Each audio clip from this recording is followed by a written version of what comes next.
the wisest man who ever lived, the richest king the world has ever seen, and the temple that bore the glory of God. This is Solomon. Background Bible Master presents. When David grew old and full of days, he gave his charge to his son Solomon.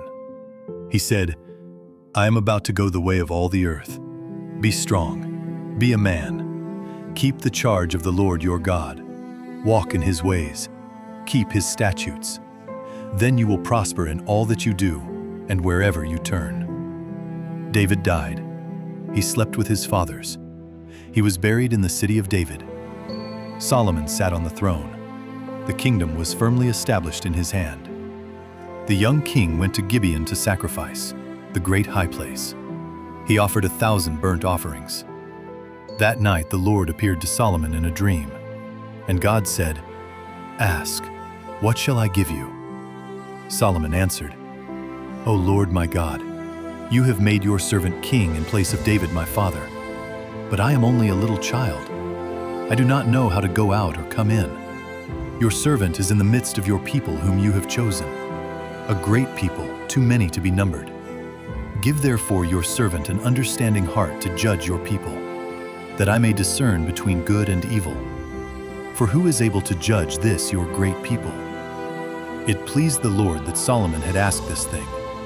God said, "Because you have asked this, and have not asked for long life, or for riches, or for the life of your enemies, but have asked for yourself understanding to discern justice, behold, I have given you a wise and discerning heart, so that there has been none like you before you, and none like you shall arise after you. And I have also given you what you have not asked, both riches and honor, so that there shall not be any among the kings like you all your days."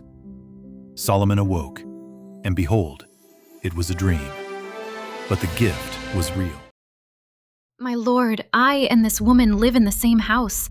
I gave birth to a son, and 3 days later she also gave birth. We were alone. There was no one else with us in the house. This woman's son died in the night because she lay on him. She rose at midnight, took my son from beside me while I slept, laid him in her arms, and laid her dead son in my arms. When I rose to nurse my child in the morning, behold, he was dead.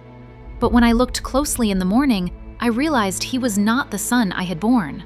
No, the living one is mine, the dead one is yours. One says, "This is my son who is alive, and your son is dead." The other says, "No, your son is dead, mine is the living one. Bring me a sword." They brought a sword, and the king said, "Divide the living child in two. Give half to the one, and half to the other." "Oh, my lord, give her the living child. Do not kill him." Let it be neither mine nor yours. Divide it. "Give the living child to the first woman. Do not kill him. She is his mother." All Israel heard the judgment. They feared the king, and saw the wisdom of God was in him to do justice. In the 4th year of Solomon's reign, he began to build the house of the Lord, the temple.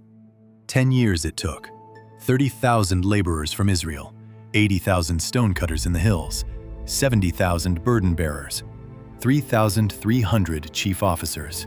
Stone was prepared at the quarry, so that no hammer or chisel or any tool of iron was heard in the temple while it was being built. Cedars from Lebanon, cypress from Hiram, king of Tyre, gold for the inner sanctuary.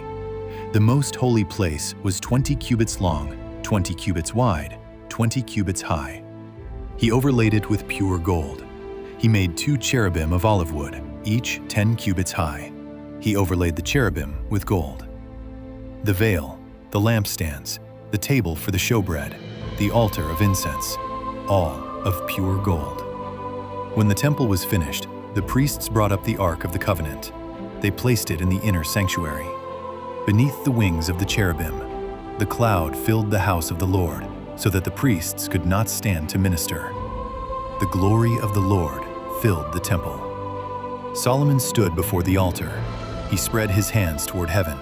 He prayed, "O Lord, God of Israel, there is no God like you, in heaven above or on earth below, keeping covenant and showing steadfast love to your servants who walk before you with all their heart. The heaven of heavens cannot contain you, how much less this house I have built. Yet have regard to the prayer of your servant.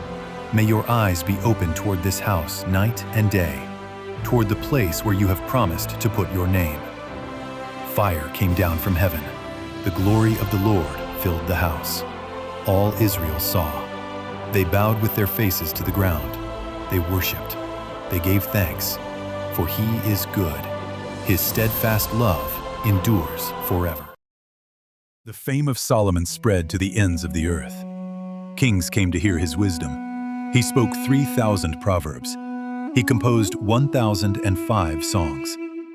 He spoke of trees, from the cedar of Lebanon to the hyssop of the wall, of beasts and birds and reptiles and fish. People came from all peoples to hear the wisdom of Solomon. The Queen of Sheba heard. She came to test him with hard questions. She arrived in Jerusalem with a great caravan, camels bearing spices, gold in great quantity, precious stones. She came to him. She told him all that was on her heart. Solomon answered all her questions. There was nothing hidden from the king that he could not explain.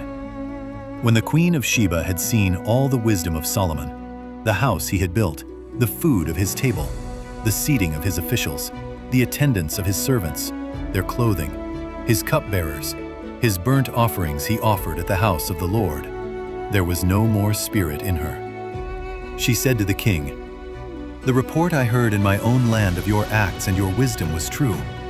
But I did not believe the reports until I came and my own eyes had seen. Behold, the half was not told me. Your wisdom and prosperity surpass the report I heard. Happy are your servants. Blessed be the Lord your God who has delighted in you and set you on the throne of Israel." She gave the king 120 talents of gold, spices in great quantity, precious stones. Never again came such an abundance of spices. King Solomon's annual income was 666 talents of gold. He made a great throne of ivory, overlaid with the finest gold. There was nothing like it in any kingdom. All King Solomon's drinking vessels were of gold. None were of silver. Silver was considered as nothing in the days of Solomon. He gathered horses from Egypt. He had 40,000 stalls of horses, 12,000 horsemen. He surpassed all the kings of the earth in riches and wisdom. But King Solomon loved many foreign women, the daughter of Pharaoh, Moabite, Ammonite, Edomite, Sidonian, Hittite, from the nations concerning which the Lord had said, "You shall not enter into marriage with them, neither shall they with you. For surely they will turn away your heart after their gods." Solomon clung to these in love. He had 700 wives, princesses, and 300 concubines.